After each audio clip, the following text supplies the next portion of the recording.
So today, Thin Blue Light Audits, the moment we've all been waiting for, AccrediFAKEtion. Before we begin, thank you to all my members, to all my subscribers. I think we're just over 3,800, just over a month into this. So thank you. Thank you for all your support. So today, you know what this is about. The Palm Bay Police Department celebrating their AccrediFAKEtion accomplishments. This is the process that police departments use to justify their actions, their failed leadership, and their failed accountability. So today we're going to break it down. The Palm Bay Police Department is holding their cake cutting ceremony. They're so proud of their accreditation. But I'm going to highlight pages and pages that I sent the Accreditation Commission and what I outlined in the substandards that I showed them.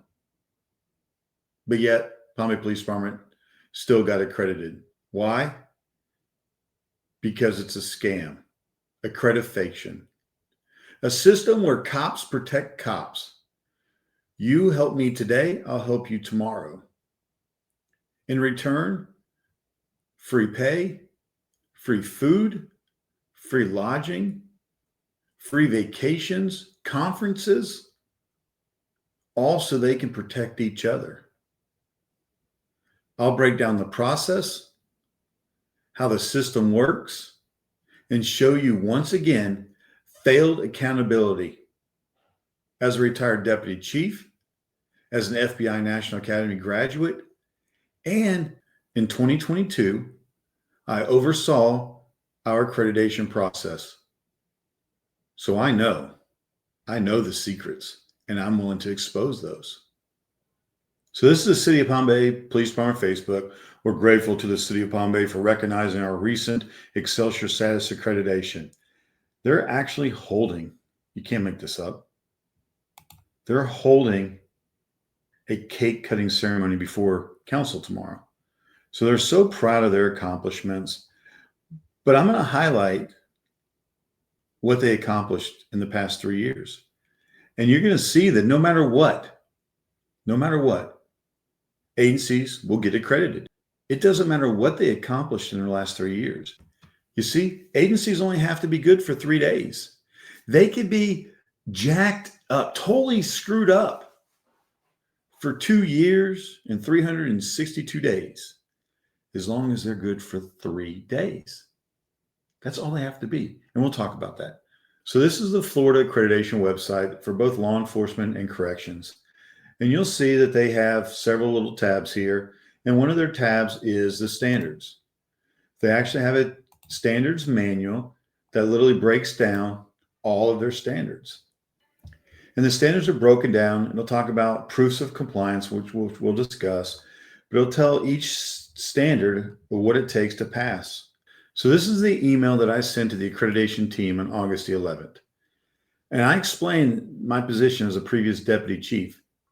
I expressed my concerns that shortly thereafter, during my tenure, I started becoming openly critical about policy violations, the lack of consistent policies, and the use of forces within our agency. So I highlighted all these, and you can see like 4.05. So I went substandard to substandard. And I talked about an officer-involved shooting where an officer used a rifle. It wasn't even assigned to our agency. It was a training and evaluation rifle that was used in an officer-involved shooting.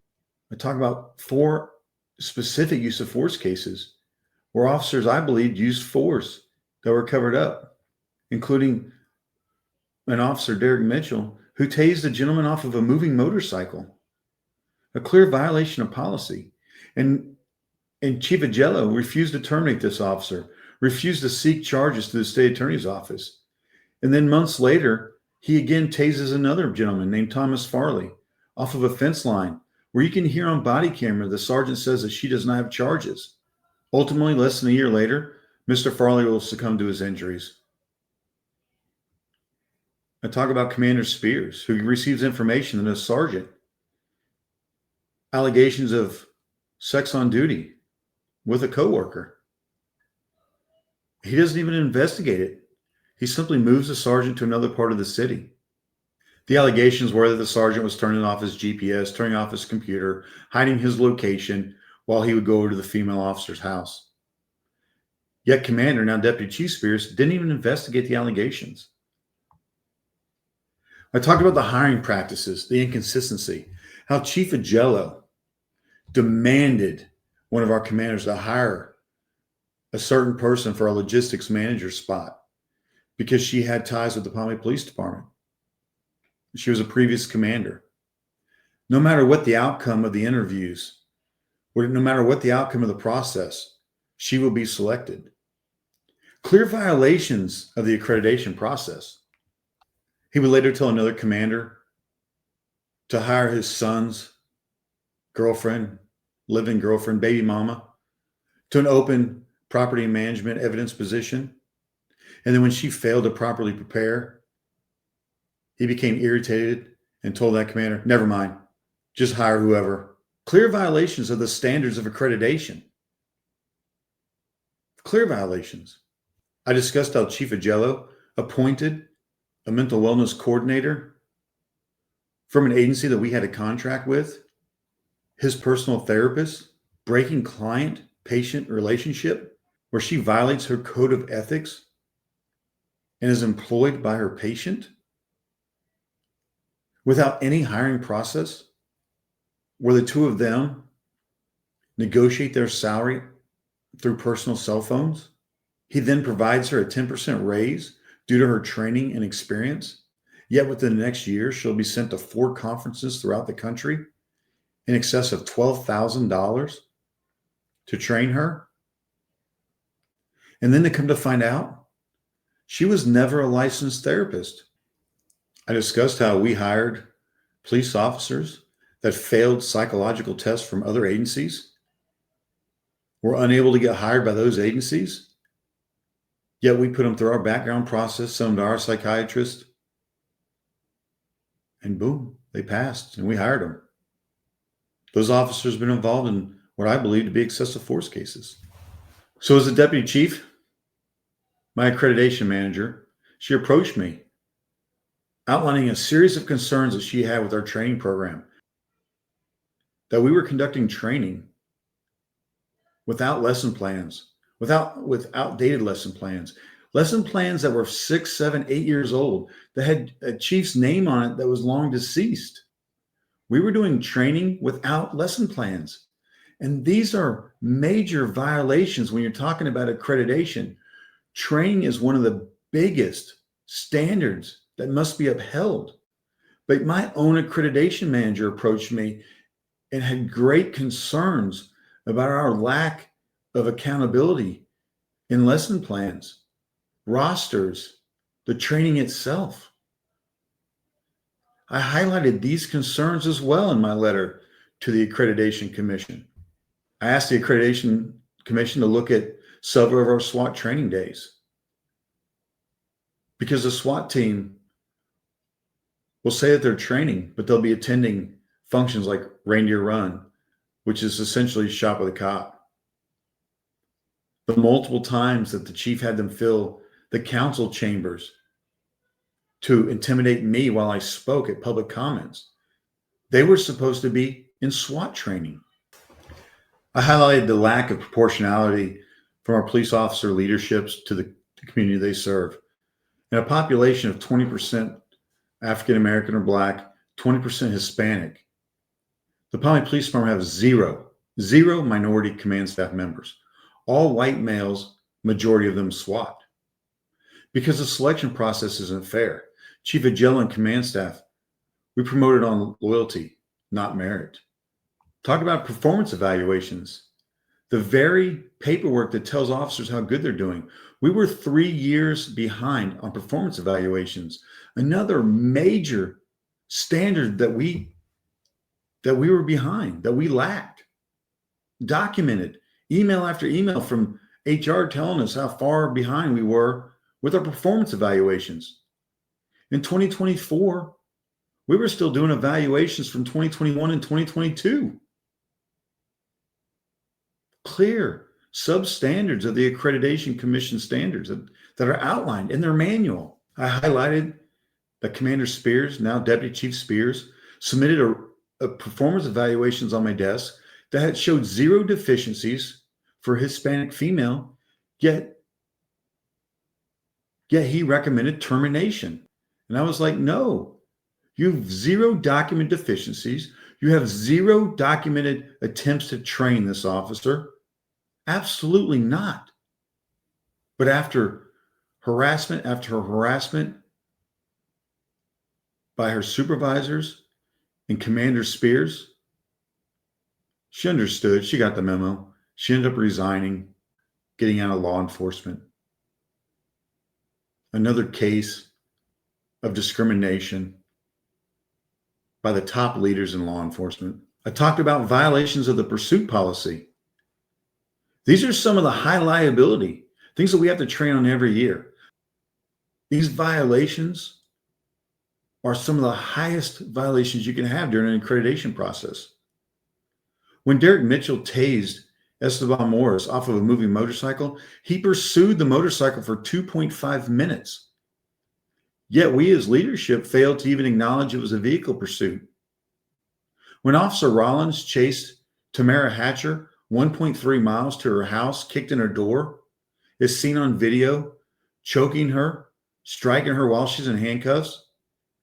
It's a vehicle pursuit by the very definition. Yet command staff failed to even acknowledge it. Clear violations overlooked by the Accreditation Commission. The very next day, Rollins attempts to stop another vehicle. And if you believe his account, his written reports, which we know are inconsistent, he pursued that vehicle for just under half a mile. And again, command staff determined not a vehicle pursuit, when clearly, by definition alone, it is. I highlighted our canine policy, another high liability. When you're using canines to apprehend suspects by force, it's essential that the policy is updated. We changed our procedures in 2000 and went from a bark and hold to basically a physical apprehension. But yet, as of 2024, our policies and training were never updated. So another high liability area where we didn't have the appropriate policies in place. So in Florida, law enforcement has the ability to seize property if it falls under the forfeiture statute. Basically, if you're using a vehicle in the commission of a felony, we can seize your vehicle. If you're in possession of money that we can say was drug money or gained in the commission of a felony, we can seize it. Yet when we inventoried our forfeiture lot with our vehicles, we had vehicles in our forfeiture lot that we had no idea who they belonged to. We had no idea how we got them. One had a tree growing through it. No paperwork. So we were seizing vehicles from citizens and we had zero accountability of it. We had money in our bank that we had no idea where it came from, no idea who it belonged to. So we were taking money from citizens and had zero records of it. Another clear substandard overlooked by the accreditation team. Then I discussed a failure to hold our top officials accountable. How Chief Augello, in an official Melbourne police report regarding a death investigation, was described as berating, threatening officers, impeding, interfering in an investigation. I further described how he and command staff members had text messages about buying a pellet rifle and popping children one by one. And further, how in text messages, he would call officers on medical leave yahoos. And further, I just described in detail, in text messages, in written documents, how he attacked and harassed and threatened his neighbors because they were a sober living facility, an Oxford house, protected under the Fair Housing Act, that he discriminated, intimidated them simply based on their disability, not the fact that there were any issues at the house, because there were none.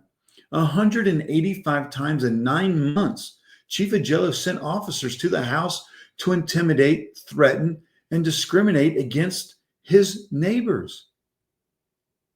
And yet, once again, the accreditation assessment team simply ignored this substandard. I talked about evidence that was compromised because our refrigerator went down. Who knows what kind of evidence was in there? DUI? I don't know. Sexual assault case? I have no idea. But I do know as the deputy chief, we had evidence that was compromised. Just as I did when I described massive leaks in the roof of our evidence storage area, flooding our evidence, flooding ammunition, flooding our firearms, evidence, once again, that was destroyed or compromised at the very least because we failed after having multiple leaks to fix the issue, but again, overlooked. I discussed how we did an evidence audit, and we determined we had missing evidence to include, and I don't make this stuff up, a human finger. We were missing a human finger from our evidence locker. I don't know to this day that we've ever located it. You would think that an accreditation assessment team would be a little bit concerned when we're missing a human finger. But no, not at all. I discussed misuse of the agency's computer system, how officers would send messages to each other, congratulating them, birthdays, all kinds of unprofessional messages, when our policy strictly says it's for business purposes only. I highlighted an incident where we had an officer that took somebody's David information, their driver's license information, posted it on their personal Facebook account, highlighting this person's information on social media. A clear violation of policy and procedures. Our body cameras, officers failing to turn them on at the appropriate time, missing very important information or missing any information at all. Officer involved shootings where officers never even turn their body camera on, or they turned them on after the fact. Or when we tase a guy off of a moving motorcycle, the first footage you see is him laying on the ground, crashed on the side of Palm Bay Road because the officer never, in 2.5 minutes that he pursued this subject, never turns on his body camera in an attempt to conceal misconduct. Flock cameras, the cameras that we put up to take pictures of every vehicle that goes by, logging in their license plate. There was no policy in place. There was no audit system in place to track officer misconduct. So our officers could track suspects, track family, friends, foes, girlfriends, ex-wives. There was no system in place to even check for misuse, misconduct. As of 2024, there wasn't a policy in place even about Flock, which we know uses third-party companies to spread the information. Heck, they just integrated with a Ring camera. So now your face, your license plates, everything. But there's no policy in place. No audit trail. No countermeasures for misconduct. All substandards ignored by the accreditation assessment team. I discussed how Officer Ramadetti, on his social media account, writes a disparaging post basically saying, "I would rather die than be treated by a black officer." When you police a community that's 20% African American, 20% black, and then 20% Hispanic, over 40% of your community is minority. An officer like this cannot police the community. He was never disciplined. Information was never sent to the state attorney's office for the Brady list to show that he cannot be trusted when policing the minority community. Ironically, months later, he'll be arrested for a DUI, .171 and a .173, I believe, driving on his rims, still not terminated. While on probation, he patrolled the streets of Palm Bay. But because he's a police officer, the judge allows him to carry a firearm, which we all know that persons on probation can't. Clear violations of the standards of accreditation. And then one of my favorites, we had a crime scene tech. For some reason, her son didn't go to school that day. I believe he was about 9 years old. Midday, we hear a child talking across our radios, on our official police radios. Come to find out, the crime scene tech had locked her son in the forensics evidence room, in our computer room that held the computers for our Secret Service forensic databases, where we did all of our cell phone dumps, high value technical equipment, an area that is so off limits, a majority of our officers don't even have access. But yet she leaves her 9-year-old secured in this room to go process a crime scene.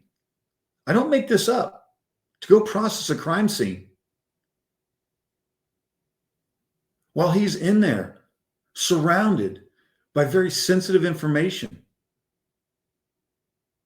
And then he gets on our radio and transmits. No investigation, no discipline. Overlooked by the accreditation assessment team. And lastly, I sent them a picture, a disturbing picture of Tamara Hatcher being choked, thumb driven into her neck, and struck in the face by Officer Rollins while she's in handcuffs. And right behind her is the accreditation sticker right on the police car. Embarrassing. I mean, this is the epitome of accreditation. When you can strike, choke a handcuffed prisoner, a pregnant female, in front of the accreditation sticker, and you still get accredited. And a police department brags and have a cake cutting ceremony while they have an officer striking a pregnant, handcuffed female in front of your accreditation sticker. It's not worth the glue that's on it. Police departments use this title to justify the actions of their leadership, to justify the actions of their officers. Chief Augello has said it a couple times. He's a disgruntled employee and we're an accredited agency. We're an accredited agency. We can do what we want because we're an accredited agency. My city manager, Matthew Morton, at the dais, I was told we weren't getting accredited, but we're getting the highest level of accreditation. I sent them a letter with, I believe, 30 plus substandards, and they got accredited. And why is that? Well, let me break down the process. Let's talk about the process, right? So the accreditation process is 3 years. About 6 months before those 3 years end, I'll get to have a mock assessment. So I'll get to invite 3 of the hardest assessors I possibly can to come to my agency and do a mock assessment. Anything that's found in that mock assessment isn't held against me. It's an opportunity for me to fix everything before the real assessment. And then 3 months later, the real assessment team will come in. And it can't be the 3 people that I invited to the mock, because remember, I invited the hardest people because they can't be used again. And now during this assessment, I as the accreditation manager, get to hand them the very files I want them to look at. Remember, I have to show proof of compliances. So I get to hand pick those proofs. And I guarantee, I promise you, I'm going to pick the very prettiest files I can. The files that are most compliant, that have ever been compliant. And those are the ones I'm going to provide the assessment team. I'm not going to give you some file that's jacked up where I violated policy, where I had an officer choking out a handcuffed prisoner. I'm not going to hand you a file where I tased a gentleman off of a moving motorcycle. I'm not going to hand you a file where I had an officer allegations of sex on duty that were never investigated. I'm not going to hand you those files. I'm going to hand you the easy files, the clean files. And those are the ones you're going to look at. Part of the assessment process equipment. The assessment team isn't randomly going to go out there and look in police cars. I'm going to pull up police cars right to our police station. I'm going to have the officers lay out all the equipment. Whatever they don't have, I'll simply walk in, go find that fire extinguisher or that sharps box or whatever they don't have, and I'll put it in a static display. So that way, when that assessor comes around, they will see a perfectly equipped officer and police vehicle. It's all staged. Everything is staged. The policies are staged. The proof of compliances are staged. The static displays are staged. Everything is staged. It's all fake. That's why I call it AccrediFAKEtion. Everything is fake. And the beauty is, those assessors will get the favor returned to them later. When it's time for their agencies to go through accreditation, then I'll go over to that agency and I'll do the same steps. I will look at the same folders that they offer to me. I will look at the same static displays. I will ignore any violations. I will ignore any emails that were sent to me that would prove substandards. I'll ignore all of that. And I will assure that that agency gets accredited like they did for me. It's all a scam. It's police policing themselves. This whole organization is designed to police themselves. Let's look at the commission.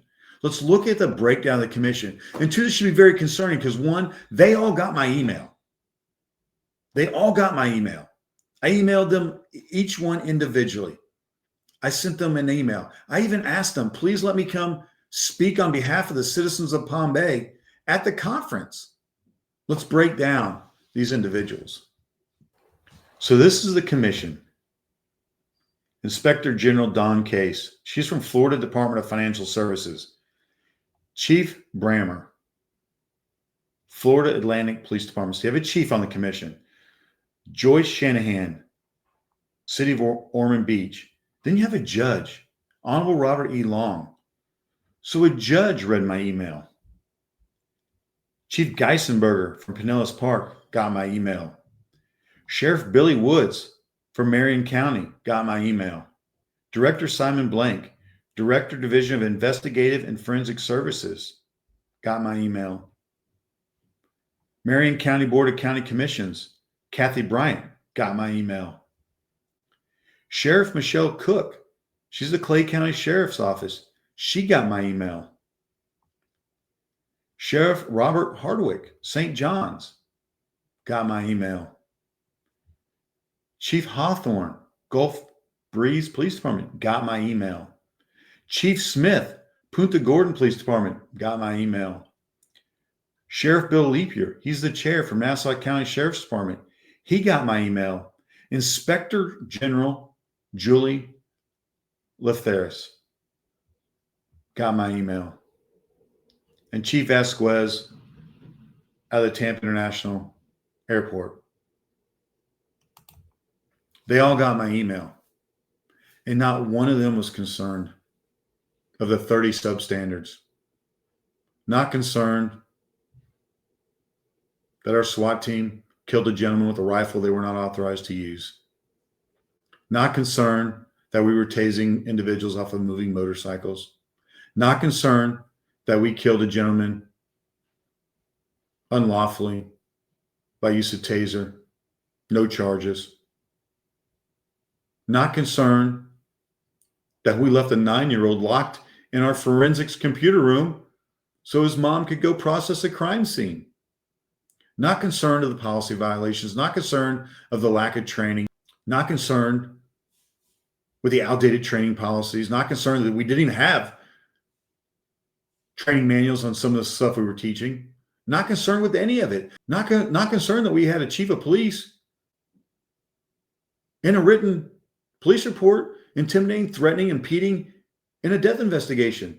Not concerned at all. No concerns. Is this normal? Is this something that they normally see when they do the accreditation cycle? Is this common for them to see agencies with this kind of baggage and they just simply don't care.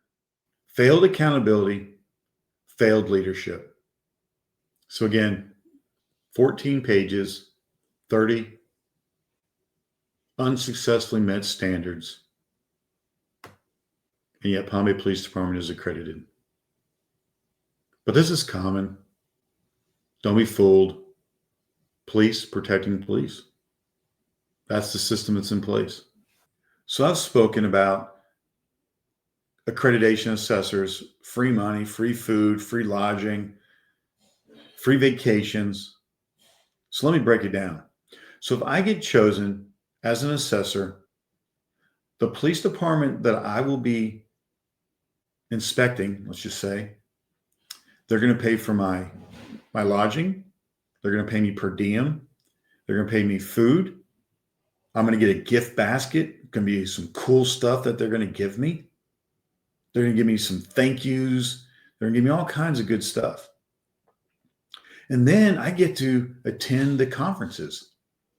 Each year, the Florida Accreditation Commission holds 2 conferences. Normally it's in St. Augustine at a luxurious resort. And the other one is in Sanibel Island, usually in October, at another luxury resort. 2 vacation paradises. So if I'm a person that wants to become an assessor and remain an assessor, it's imperative that I pass these agencies. Because if I don't get chosen. I don't get to attend these conferences. I don't get the goodie bags. I don't get the lodging. And I don't get the favor in return when it's time for my agency to get accredited. Because if I fail your agency today, you're most likely going to hold that against me and fail mine tomorrow. But if I pass your agency, no matter, even if I read an email with 30 substandards, 14 pages, I'm going to pass you anyway. Because when my time comes, you better pass me. This is what happens when cops inspect other cops. When cops take care of cops, cops protect cops. That's the accreditation system that's in place. So let's talk about a couple incidents. Let's highlight the 3 years of accreditation process. Let's highlight the exemplary status of the Palm Bay Police Department during this year. Let's highlight the incidents that earned them a top accreditation award. Excessive force, federal lawsuit filed over a Palm Bay police encounter that hospitalized a man. Florida man paralyzed after being tased by Palm Bay police officer. The subject is now deceased, succumbed to his injuries less than a year after the incident. Federal lawsuit pending. This is one of the most disturbing incidents that took place during this 3-year accreditation process. We had an officer crawling through a 13-year-old's window and having sex while on duty, at least 2 times, yet still considered an exemplary police department. We had another officer that was facing rape accusations. Another one investigated by the local sheriff's department for a sexual assault. So 3 officers within this 3-year period, all with allegations of inappropriate sexual misconduct. Another disturbing incident where the Fraternal Order of Police, this is the union that represents the Palm Bay police officers, Lodge 111, their FOP president, allegations of sex on duty, allegations of fraternization with an officer, allegations of sending inappropriate pictures while on duty, professional conduct, prohibited activities, fraternization, conduct considered disrespectful, conduct that raises questions of police trust. It is alleged that Corporal Dennis, he's no longer a corporal, engaged in sexual activity while on duty with the complainant. Again, disturbing behavior for an agency that's going through an accreditation process. For the very person that's supposed to represent his entire membership that allegations of sex on duty, inappropriate relationships, inappropriate pictures are brought against him. He's disciplined 30 hours. He loses 30 hours of his bank time, not terminated. His file's not handed over to FDLE to review his certification. He loses his corporal stripes. He's no longer a supervisor. And yet another incident that undermines the very integrity of the accreditation process. And I've talked about this one. When you have an officer where there's paperwork indicating that he was terminated from Columbia, South Carolina for numerous use of force cases that were unnecessary or excessive, violations of courtesy, professionalism, pursuit policies, terminated, hired by Mascot Police Department. Now he's currently involved in a lawsuit for police brutality from that agency. And at the Palm Bay Police Department, 9 days after he was rehired by our agency, video clearly shows him choking, driving a thumb into her neck, and most disturbingly, striking her in the face with his forearm while she's handcuffed, screaming that she's pregnant. And in the background is that mighty accreditation sticker. The sticker that allows agencies to do whatever they want. This is the excuse that city leaders and police chiefs use when somebody criticizes their agency. We're a top-notch agency because we're accredited. This is the epitome of AccrediFAKEtion. When you can have a major standard violation, excessive force, striking a handcuffed pregnant female right in front of your accreditation sticker. This alone, when I sent this to the accreditation team, I was like, this will be the highlight of the Palm Bay accreditations process when you accredit them, because I knew they would. I've been a part of the process. So I knew that they would get accredited, but I said, this is going to be the poster child when you successfully pass their accreditation.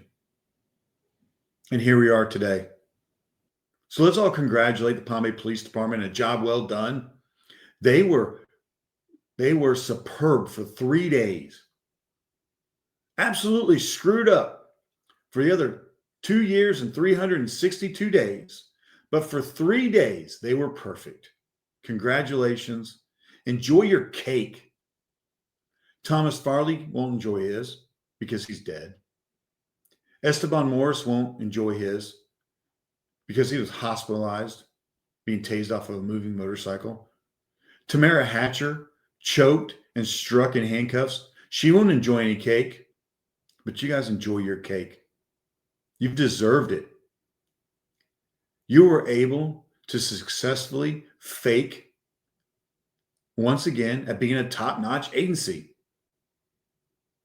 You were once again able to use a failed system to get an award that means absolutely nothing. It's not worth the paper it's printed on or the frame that'll hang it up. It'll go in the lobby right next to the 22 Excelsior accreditation that I was able to obtain for the Palm Bay Police Department. It means absolutely nothing other than it's an excuse for agencies to do whatever they want because they can simply say, we're accredited. We're a top-notch agency.